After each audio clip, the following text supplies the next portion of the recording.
Բարի երեկո եւ բարի գալուստ հայկական ժամանակ տաղավարում զրուցելու եմ կանայք եւ գլոբալ անվտանգային ճարտարապետությունը մտակենտրոնի ասոցիացված փորձագետ Էլեն Հոխիկյանի հետ։ Բարև ձեզ Տիկին Հոխիկյան։ Բարի։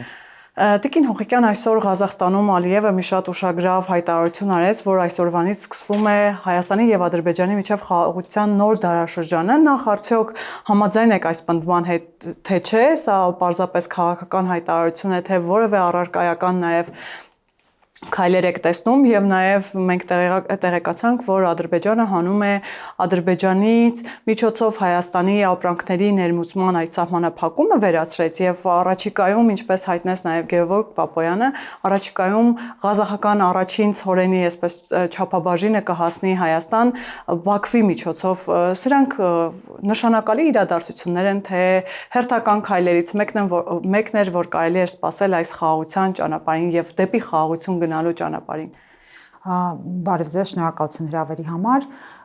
Ես կարծում եմ, որ սրանք պարզապես գործնականում կիրարկվում են այն փաստաթղթային պարտավորությունները, որոնք որ Ադրբեջանը վերցրեց դեռ Վաշինգտոնում օգոստոսի 8-ին։ Բայց շատ էր խոսվում այն մասին, որ ամեն դեպքում Ալիևը չի գնալու դրա կատարմանը, խաղաղությանը։ Դա այստեղ պիտի նայենք արդեն թե ով է խոսում դրա մասին եւ ում դա ձեռնտու կլիներ։ Կարծում եմ, եթե գանք Ադրբեջանի դիտանկյունից, ես չեմ կարծում, որ Ադրբեջանը պահից դրությամբ ունի ցանկություն որևիցե կերպ Միացյալ Նահանգների հետ հարաբերությունների սրման կամ վատթարացման, հատկապես եթե հաշվի առնենք, որ Ադրբեջանը բավականին լուրջ ջանքեր է գործադրել առհասարակ Միացյալ Նահանգների հետ հարաբերությունը բարձրացնելու այն մակարդակին, որոնք նրանք ունեն այս պահի դրությամբ։ Դրա մասին անգամ Ալիևը շեշտեց օգոստոսի 8-ին կայացած հանդիպման ժամանակ, երբ հռչակագիրն էին ստորագրում, նշելով, որ նրանք հույս ունեն, որ առաջիկա ամիսների ընթացքում նաև հնարավորություն կստանան ռազմավարական համագործակցության աստիճանի բարձրացնել հարաբերությունները Միացյալ Նահանգների հետ։ Այս ֆոնի վրա չեմ կարծում, որ Ադրբեջանը ինքը իր շահերին դեմ գնալով իր վրա վերցրած պարտավորությունները կոտնահարեր կամ ինչ-որ կերպ կփորձեր դրանք տորպեդահարել։ Այսինքն այս քայլերը ամեն դեպքում տրամաբանական շարունակությունն են այն ստորագրված փաստաթղթերի կամ արդեն գետնի վրա այդ վերցված պարտավորությունների իրականացումն է։ Նաև վարչապետի աշխատակազմից էին արձագանքել եւ ասացին, որ սա այդ ճանապարհների ապաշրջափակման տրամաբանական շարունակությունն է եւ այդ տրամաբանության մեջ պետք է դիտել առաջիկայում եւ ինչպես նաև Պապոյանն էր նշել, ինչ սպասել այս զարգացումների առումով, այսինքն անխափան կարող են Բաքվի, Ադրբեջանի միջոցով հասնել Հայաստան, դա հնարավոր է։ Դե սպասենք տեսնենք, ամեն դեպքում պահից դրությամբ գոնե չունենք պատճառներ հակառակին հավատալու, առնվազն եթե հակառակը տեղի չունենա մոտ ապագայում, եւս մեկ անգամ հատկապես հաշվի առնելով կրկին Ադրբեջանի շահագրգռվածություն Միացյալ Նահանգների ունեցած իր հարաբերությունները այլ ավելի զարգացնելու ու նաեւ նշեմ նաեւ, որ վերջերս վստահ եմ նաեւ դուք եք հետևում, կար օրինագիծ, որը առաջարկում էր Ադրբեջանի դեմ կիրառել պատժամիջոցներ, եթե Ադրբեջանը Հայաստանի Հանրապետության նկատմամբ ոտնձգություններ, իհարկե հարձակման տեսքով Սյունիքի վրա հարձակվելու պարագայում պատժամիջոցներ կիրառել եւ նաեւ կիրառել, այո, պատժամիջոցներ այն դեպքում, եթե Ադրբեջանը պարզապես չկատարի իր վրա վերցրած պարտավորությունները, խոսքը իհարկե օգոստոսի 8-ին ստորագրված փաստաթղթերի մասին է։ Իսկ տարօրինակ չէր, որ նույն այդ peace act-ին դեմ էին արտահայտվում հայ հեղափոխական դաշնակցությունը։ Դե մենք արդեն կարծես թե սովոր ենք, որ դաշնակցությունը առաջնորդվում է ոչ թե Հայաստանի Հանրապետության անմիջական շահով, այլ իրենք ունեն իրենց շահերը, որոնք շատ դեպքերում համընկնում են ոչ թե Հայաստանի Հանրապետության շահերի հետ, այլ հաճախ Ռուսաստանի Դաշնության շահերի հետ։ Ամեն դեպքում իրենք կոնգրեսում ունեն լսելիություն եւ կարող են որևէ եղանակ փոխել, այսինքն նույն այդ peace act-ին դեմ արտահայտվել է, ինչ որ ձևով կարող էր դերակատար ունենալ։ Դժվարանում են պատասխանել իրենց ունեցած ազդեցության չափը որքանով կկարողանա ազդել կոնգրեսականների վերջնական որոշման վրա, բայց կարծում եմ այստեղ պետք է առաջին հերթին հաշվի առնել այն հանգամանքը, որ ըստ իս Միացյալ Նահանգները առաջին հերթին հաշվի կնստեն պաշտոնական Հայաստանի Հանրապետության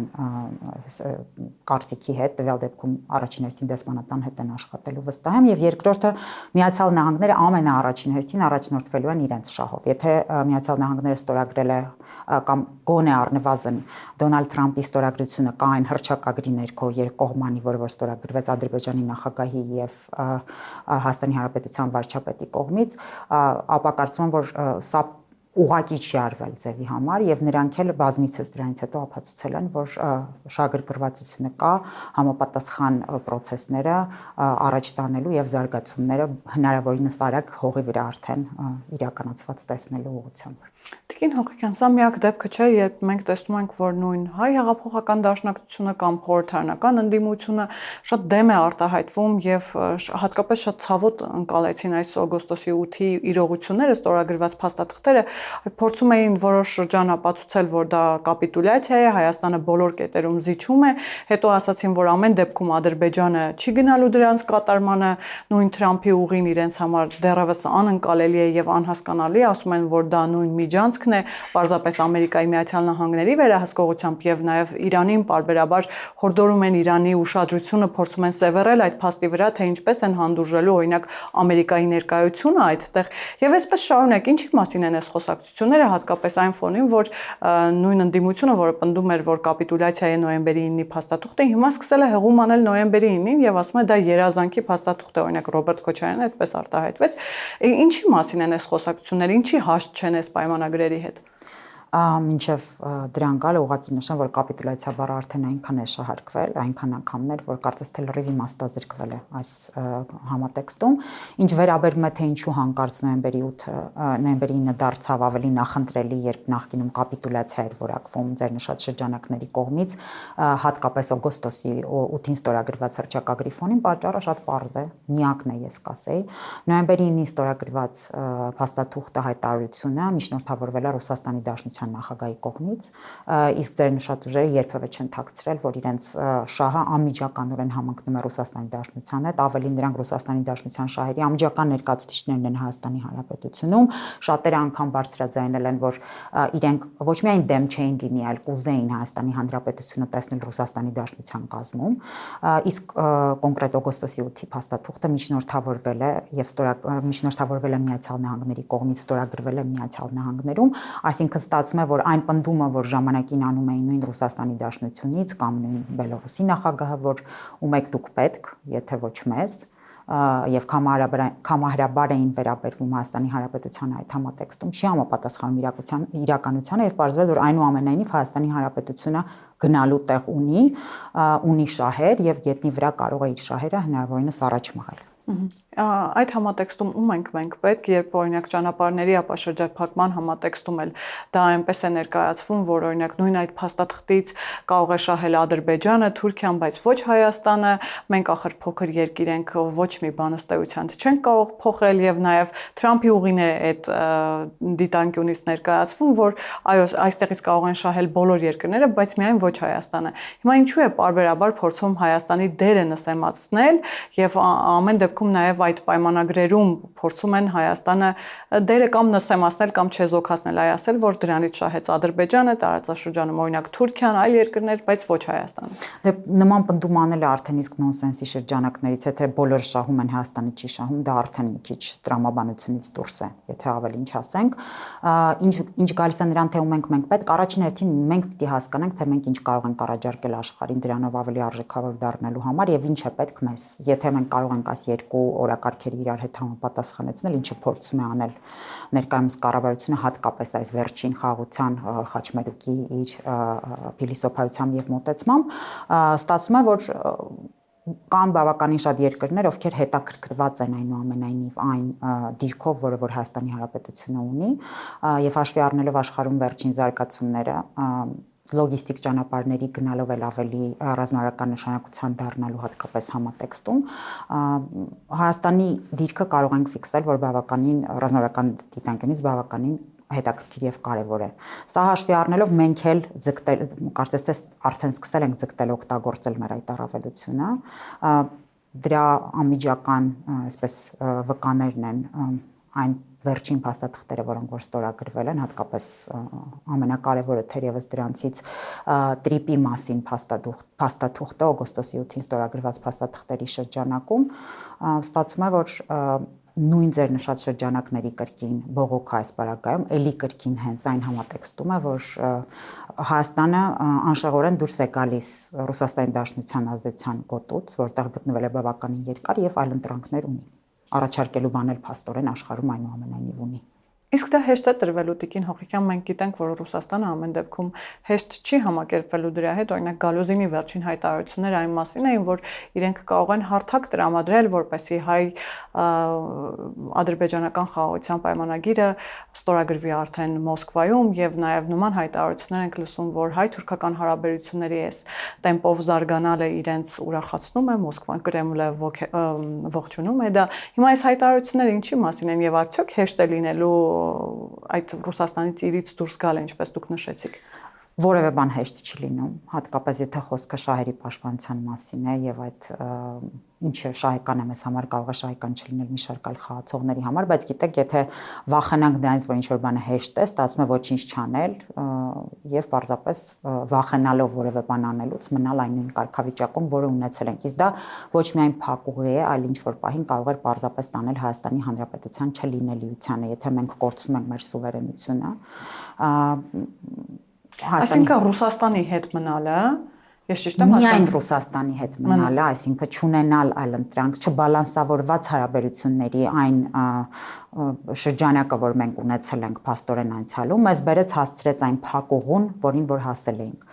Խոսքը չի գնում նրա մասին, որ մենք Ռուսաստանի Դաշնության հետ թշնամանանք Քավլիցի, խոսքը նրա մասին է պարզապես, որ Հայաստանի Հանրապետությունը ելնելով իր շահերից ոչ թե պետք է, այլ պարտավոր է իր հարաբերությունները կարգավորել ոչ միայն տարածաշրջանային բոլոր խաղացողների, այլ նաև համաշխարհային բոլոր խաղացողների հետ, իհարկե ելնելով իր անմիջական շահերից։ Հեշտ չի լինելու, անշուշտ, բայց կրկին, եթե վախենանք դժվարություններից, ապա կյանքում երբևէ ոչ մի բան որևէ մեկը չի անի։ Եվ վերջին շրջանում շատ է խոսվում, որ Մոլդովայում ընտրությունները տանուլ տալուց հետո Ռուսաստանը մեծ կենտրոնացվածություն է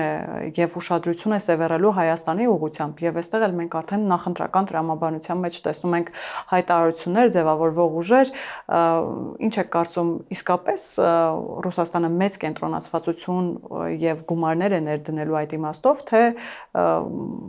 հիմա կոպիտ ասած զբաղված լինելով Ուկրաինայում եւ ռուս-ուկրաինական հակամարտությամբ Հայաստանը կարող է այս փոքր ժամանակահատվածն էլ օգտագործել, այսպես ասած, եւ նախընտրական այդ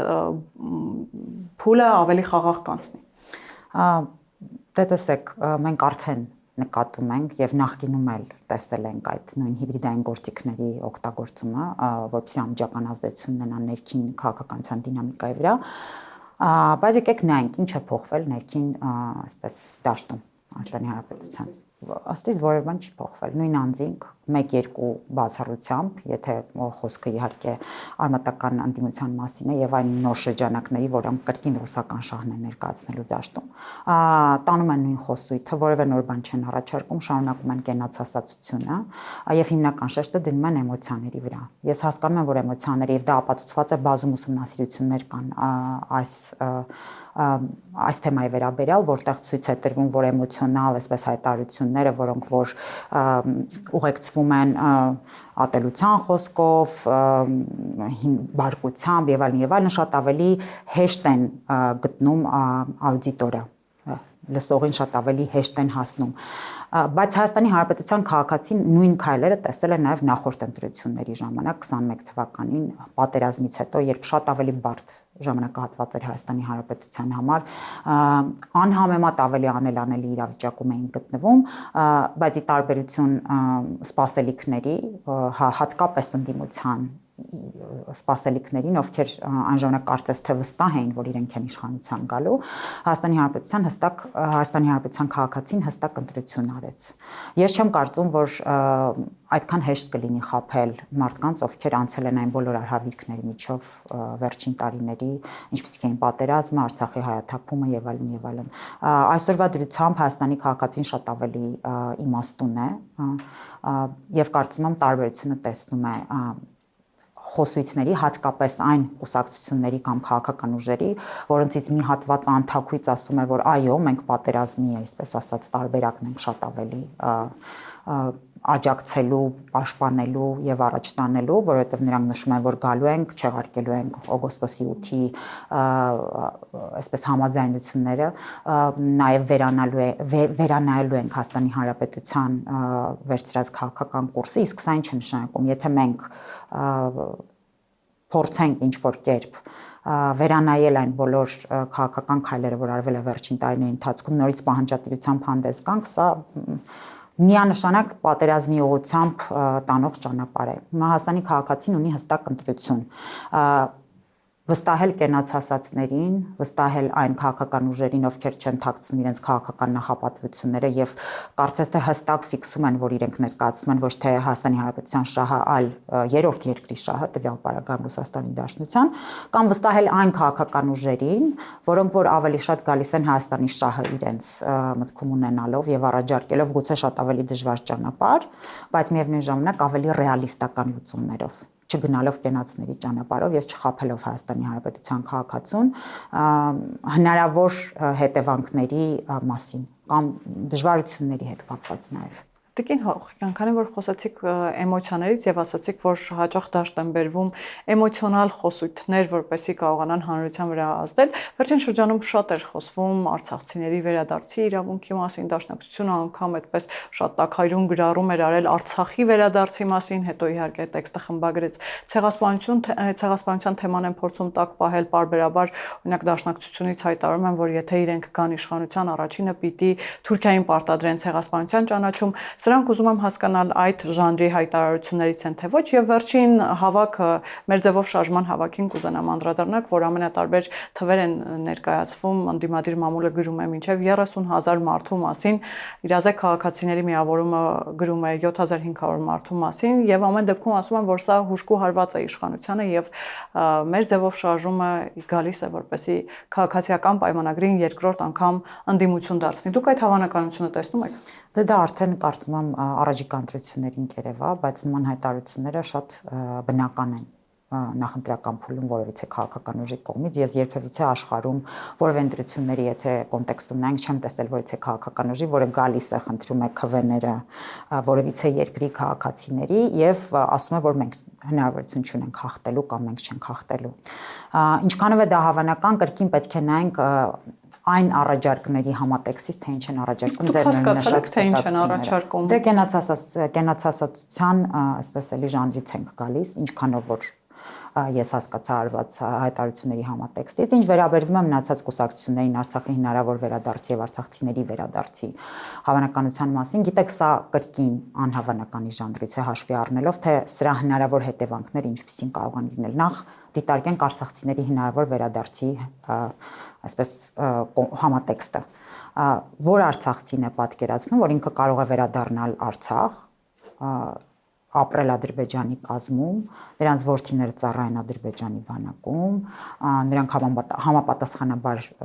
արդեն ստիպված լինելով վերցնեն Ադրբեջանի քաղաքացիություն եւ դառնան Ադրբեջանի հպատակներ։ Եթե որևիցե մեկը սա հնարավոր է համարում իր դեպքում, ես չեմ կարծում, որ Հայաստանի Հանրապետությունը խոչընդոտ է դառնալու այս ճանապարհին։ Բայց եթե ոչ, խոսել արցախցիների վերադարձի մասին Արցախ այսօր կրկին էլի դեպի հնարավոր պատերազմական զարգացումներ տանելու ուղիղ ճանապարհներից մեկն է։ Այսինքն, գիտեք, շատ գեղեցիկ հայտարարություններ կարելի անել։ Շատերը հայտարարում են նաև թուրքական ղարսը վերադարձնելու եւ այլն եւ այլն։ Դրա մասին խոսեց նաև Վարդան Ղուկասյանը, վերջերս ասաց, եթե ինքը վարչապետ լինի, Նախիջևանի ղարսի հարցը պիտի բարձրաձայնի։ Վարդան Ղուկասյանին լուրջ չեմ վերաբերվում, հատկապես այս հայտարարությունների համատեքստում, բայց դիտարկենք նույն այն քաղաքական ուժերի հայտարարությունների կոնտեքստում այս նույն խոստումները, որոնք որ վերջես անում էին դրանք, նույն դաշնակները, նույն Ռոբերտ Քոչարյանը, նույն ՀՀԿ-ն բավականին երկար ժամանակ եղել են իշխանություն, ունեցել են մեծամասնություն եւ ունեցել են հնարավորություն իրենց այս խոստացած օրակարգերը կյանքի կոչելու եւ դա եղել է շատ ավելի լավ ժամանակահատվածում Հայաստանի Հանրապետության համար, քան գուցե թե այսօր է հնարավորությունների տեսանկյունից, ինչպես իրենք են սիրում նշել, մենք պատերազմում հաղթել էինք առաջին Արցախյան պատերազմում եւ շատ ավելի շահեկան դիրքեր ունեինք գոնե բանակցային դիտանկյունից։ Եթե այս առավելությունները հաշվի առնելով դրանք որևիցե բանի չեն կարողացել հասնել, ինչպես են պատկերացնում այսօր 2020 թվականի զարգացումներից հետո, մեր պարտությունից հետո եւ նաեւ Արցախահայերի Արցախից հեռանալու այսպես համատեքստում իրականացնել այն օրակարգերը, որոնց մասին դրանք անverջ խոսում են։ Ցանկություններով բոլորը կարող են իհարկե հանդես գալ, բայց ինչքանով են այդ ցանկությունները հնարավոր ես չեմ լսել որևիցե մի քաղաքական գործչի ձեր նշած բոլոր շրջանակներից բոլորին ուշադրությամբ հետևում ենք լսում ենք որը կառաջարկի հստակ կոնկրետ ճանապարհային քարտեզ թե ինչպես են իրականացնելու իրենց խոստումները նրանք պարզապես խոստանում են որ դա կանեն երբ հարց է տալի թե ինչպես ասում են դե կանենք կտեսնենք Ամեն դեպքում Տիկին Հողիկյան նաև նշեմ, որ ըստ այս բոլոր ուժերի, նույն նախկին ղեկավարների, ես ամեն ինչի մեղավորը, նաև պատերազմի մեղավորը ինչ-որ իմաստով անձամբ այս իշխանությունն է եւ Նիկոլ Փաշինյանը, որովհետեւ ասում են հայկական կողմն է հրահրել եւ ձեր մեղավորությամբ է, ձեր իշխանության մեղավորությամբ է, որ ամեն դեպքում գործը հասավ պատերազմին։ Դե սա արդեն դավաճանական դրսևորում ես կորակեի, որ Հայաստանի նախկին իշխանությունների ներկայացուցիչները կամ որևիցե հայ առհասարակ կարող են նման մեղադրանքով հանդես գալ Հայաստանի իշխանություններին, անկախ ինչպես ենք վերաբերվում իշխանություններին։ Գիտեք, ես հասկանում եմ իշխանություններին քննադատելու, իշխանությունների դեմ պայքարելու, օրակարգային անհրաժեշտությունները եւ այլն, բայց եկեք արձանագրենք մի բան. իշխանությունների դեմ պայքարը չպետք է հատի այն կարմիր գիծը, որտեղ այն դառնում է պետության դեմ պայքար։ Իսկ վերջին ժամանակահատվածում մենք հստակ տեսնում ենք, որ արմատական ընդդիմությունը պայքարում է ոչ թե իշխանությունների դեմ, այլ պայքարում է հստակ Հայաստանի Հանրապետության դեմ, որտեղ ուզում ենք թե չենք ուզում, ներկայիս իշխանությունները Հայաստանի Հանրապետությունն են ներկայացնում եւ նրանք իրենց քվեն ստացել են Հայաստանի Հանրապետության քաղաքացու կողմից։ 2026 թվականին, եթե Հայաստանի Հանրապետության քաղաքացին այլ կերպ կորոշի իշխանության կգան այլ քաղաքական ուժեր իրենց համապատասխան օրակարգերով, այդ դեպքում Հայաստանի Հանրապետությունը գուցե կփոխի իր քաղաքական ուղղվածությունը արտաքին կամ ներքին համատեքստերում, բայց քանի դեռ Հայաստանի Հանրապետությունը ներկայացված է ներկայացուցչական դեմոկրատիա ենք անկախ ամեն ինչից տվյալ քաղաքական ուժի կողմից, ապա պետությունը ներկայացնում է հենց այս քաղաքական ուժը, որը ղեկավարում է, խոսքը իհարկե քաղաքացիական պայմանագրի մասին է։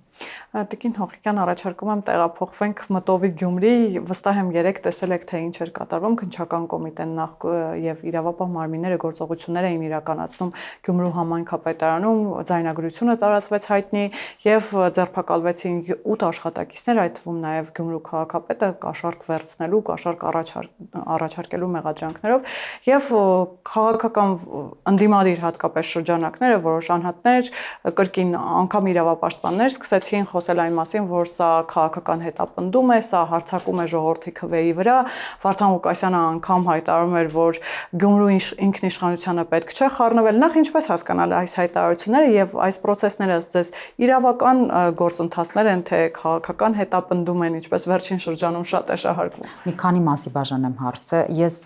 չգիտեմ աշխարհում որևիցե երկիր,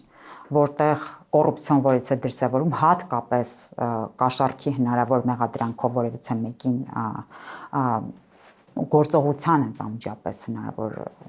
կատարելու պահին բռնելը կդիտարկվի քաղաքական։ Ես հասկանում եմ, որ քաղաքական տարբեր գործիչներ շատ են գտնվում ուշադրության կենտրոնում պայմանավորված իրենց զբաղեցրած պաշտոններում, տվյալ դեպքում քաղաքական գործիչ չի անգամ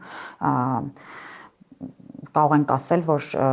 գործադիրի ներկայացուցիչը Գյումրու ավականու ղեկավարն է, Գյումրու քաղաքապետն է,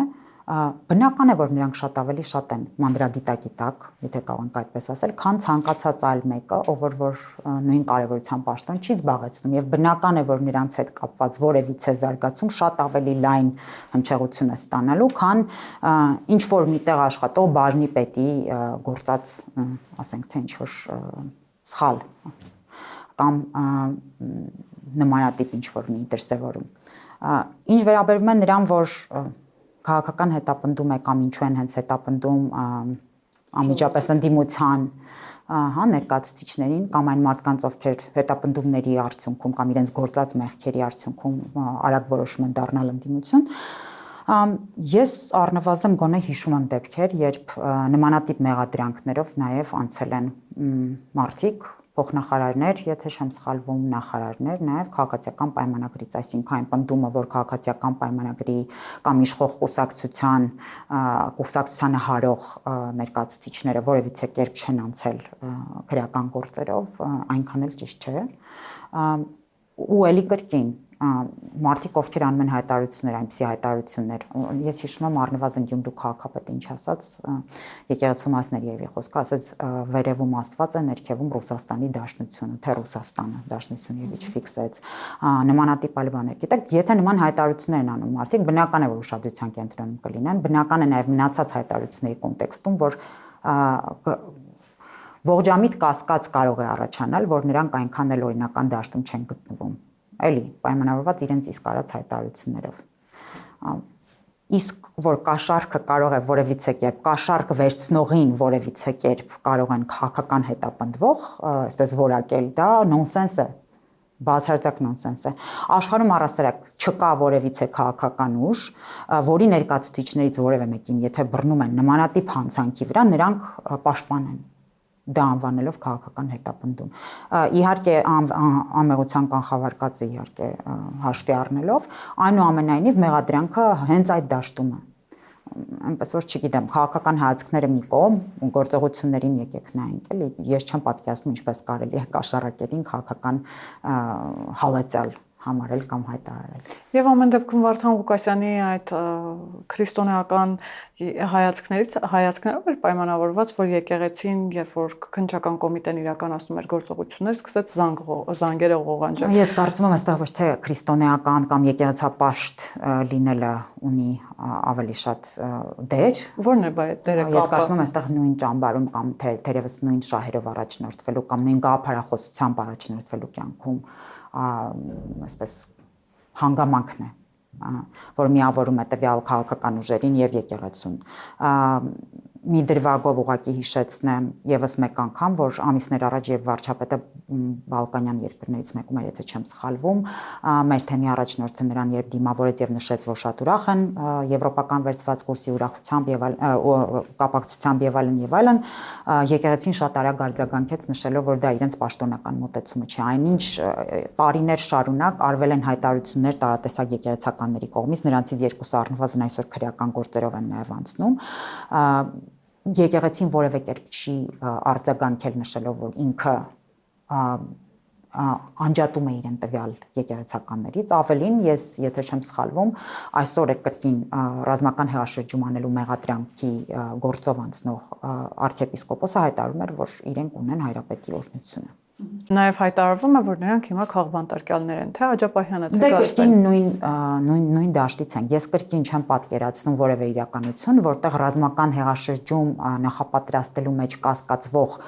քաղաքացին անձը անկախ իր կարգավիճակից եկեղեցական է թե ոչ, որտեղ առաջին հերթին նա Հայաստանի Հանրապետության քաղաքացի է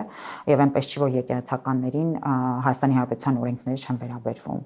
Կարող է ռազմական հեղաշրջման փորձ անել եւ դա ոչ միայն չդատապարտվի առնվազն, իր անմիջական թիմակիցների կողմից, այլև դա ինչ որ քաղաքական հետապնդում հայտարարվի։ Նոնսենսի շրջանակներից է կրկին։ Տիկին Հողիկյանի, իսկ սպասելի էր, որ օրինակ Տեր Արամակարգալույց կարվի այսօր Տեր Արամակարգալույց հայտարարվեց Մայրաթորի կողմից եւ Մայրաթորի տարածած հայտարարության մեջ ասվում էր, որ նա իր հայտարարություններով վարկաբեկել է Մայրաթորին, թեմակալ առաջնորդին եւ այսպես շարունակ որոշ հոգեվորականներ էլ շտապեցին նրան կրկին անվանել Հուդա եւ ասացին, որ Նիկոլ Փաշինյանը այսպես Տեր Արամից ստացավ Հուդայի, Տեր Արամին վերածեց Հուդա։ Ինչի մասին են նաև այս խոսակցությունները։ Կրկին այս ամենը այդ նույն տրամաբանության մեջ է տեղավորվում։ Այս հաշվի առնելով, թե ինչ հայտարարություններով եւ մոտավորապես ինչ նույն նմանատիպ քաղաքական, այսպես գծին հավատարիմ իրենց մոտեցումներով են հանդես գալիս թե եկեղեցին, թե որոշ քաղաքական ուժեր, կարող են առնվազն ենթադրել, ողջամիտ կասկած ունենալ, որ այս կառույցները առնվազն կառավարվում են մեկ կենտրոնից։ Օրինակ։ Եվ սպասարկում են այդ մեկ կենտրոնի շահերը եւ այդ մեկ կենտրոնը Հայաստանի Հանրապետության շահը չունի իր մտքում։ Խոսքը իհարկե Ռուսաստանի Դաշնության մասին է տվյալ պարագայում եւ այս ամենը իհարկե տեղի է ունենում գալիք ընտրությունների ֆոնին։ Անշուշտ կարող ենք դիտարկել այդ նույն հիբրիդային պատերազմի կամ հիբրիդային գործիքակազմի տրամաբանության մեջ։ Եվ օրերս նաև ձայնագրություն հայտնվեց համացանցում, որտեղ Նաթան arczepiskopos-ը զրուցում է կաթողիկոսի նախկին գավազանակրի հետ եւ նախկին գավազանակիրը ըստ էության սրտնեղում է, դժգոհում է, ասում է, որ կաթողիկոսը անձամբ է իրեն հորդորել եւ կամ ուղղորդել, որպեսի վերցնի իր մորը եւ գնա Նիկոլ Փաշինյանի դեմ ընդդիմադիր հավաքներին, այլապես ինքն էլ որոշակի կարգապահական այդպեսի ինչ որ տուժեր կկրի եւ կամ դիսկոմֆորտ կունենա եւ այդ դիսկոմֆորտը ըստ էության նաեւ առաջացրել են հետագայում։ Ինչի մասին էր նաեւ այս ձայնագրությունը եւ նաեւ շատ է խոսվում, որ իրավապահ մարմինները հիմնականում դրա մասին խոսում են դիմադիր մեդիան, որ իրավապահ մարմինները այսպես թիրախավորում են նաեւ անձամբ կաթողիկոսին, սա իշխանության այն տրամաբանության մեջ է, որ հարձակվել են մայրաթորի վրա եւ ուզում են հաջորդը չեզոքացնել կաթողիկոսին։ Դուք նման միտում տեսնում եք եւ ձայնագրությանը արդյոք ծանոթ եք, ինչ վերաբերմունք ունեք։ Եկեք էլի հետ վերադառնամ իմ ասածին։ Կրկին այս ամենը տեղավորվում է անդրամաբանության մեջ, որ մասին քիչ առաջ խոսում ենք, բայց մինչ այդ մի բան նշեմ։ Եկեղեցու նկատմամբ ես չեմ տեսնում հետապնդում, ես տեսնում եմ կոնկրետ հայտարարություններ կամ որպես այդպեսին նաև ինչ որ քաղաքական գործողություններ կոնկրետ անձանց դեմ, որովհետև եկեղեցին չի սահմանափակվում ինչ որ մի քանի անձերով, ովքեր առաջին հերթին իրենք պիտի թերևս մտածեն այն մասին, որ իրենց գործողություններով կարող է եւ ինչ որ չափով եկեղեցին են վատ վիճակի մեջ դնում, ավելին վարկաբեկում են, ես կասեի։ Ինչ վերաբերվում է ձեր հարցին, ես անկեղծ ասած, քանի որ եկեղեցական կանոններին եւ այլն ծանոթ չեմ, կոնկրետ այս առիթով ինչ որ հստակ հայտարարություններ չեմ ուզում անել, բայց կնշեմ, որ եթե չեմ սխալվում, արդեն իսկ կա քրեական գործ հարուցված այս առիթով իրավապահ մարմինները կզբաղվեն նրանով, որ եկեղեցական է թե ոչ, այնուամենայնիվ պարտադրել մարդկանց իրենց ընտրական իրավունքը ոտնահարելով եւ համապատասխանաբար պարտադրելով մասնակցել ինչ-որ հավաքներին, օրենք են խախտել։ Դե հիմա արդեն երևա թե ինչ կորոշի դատարանը այս գործը։ Այսինքն Տիկին Հոխիկյան, ես ճիշտ եմ հասկանում, որ եթե այդտեղ կա հանցակազմ, իրավապահ համակարգը իրավունք ունի գնալ անգամ այսպես չխախտելով պատասխանեմ, տվյալ եկեղեցականները Հայաստանի Հանրապետության քաղաքացի են թե ոչ։ Այո։ Գտնվում են Հայաստանի Հանրապետության տարածքում։ Ուրեմն նշանակում է, որ նրանք պատասխանատու են Հայաստանի Հանրապետության իրավական համակարգի առջև։ Անկամ եթե խոսքը կաթողիկոսի մասին է։ Ում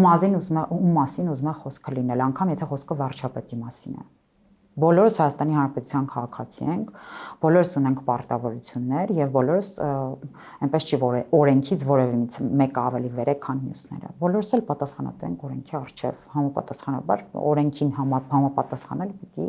արդեն պատասխան տան գործած ինչ որ օրինախախտումների համար։ Թեև հարցից արդեն պատասխանեցիք, բայց ճիշտ եմ հասկանում, որ կաթողիկոսը ամեն դեպքում անձեռնմխելի չի, եթե այդ հանցակազմը կա եւ իրավապահ համակարգը իրավունք ունի գնալ դրա ետևից, ապա պիտի գնա։ Դե առնվազն եթե կաթողիկոսը իրեն Աստծո տեղ չի դրել, ես չեմ կարծում, որ որևէ մեկը այս համատեքստում պիտի անձեռնմխելի լինի։ Եվ ամեն դեպքում, քանի որ կան հուդաներ, նաև եկեղեցում այդ խոսույթը կա, սա ինչի մասին է խոսում, արդյոք եկեղեցում ասած այս խոսույթի մեջ չեմ ուզում մտնել, որովհետև դա ավելի շատ դեմագոգիայի է հիշեցնում, իրենց ձևակերպումներին թող իրենք պատասխանեն, եթե ինչ-որ մեկին հուդա են կնքում, ուրեմն թող ասեն այդ դեպքում ով է Հիսուսը ըստ իրենց։ Շնորհակալ եմ Տիկին Հոխիկյան։ Ձեզ շնորհակալություն։ Հիշեցնեմ, որ տաղավարում զրուցում էի կանայք եւ գլոբալ անվտանգային ճարտարապետությունը մտակենտրոնի ասոցիացված փորձագետ Էլեն Հոխիկյանի հետ կհանդիպենք։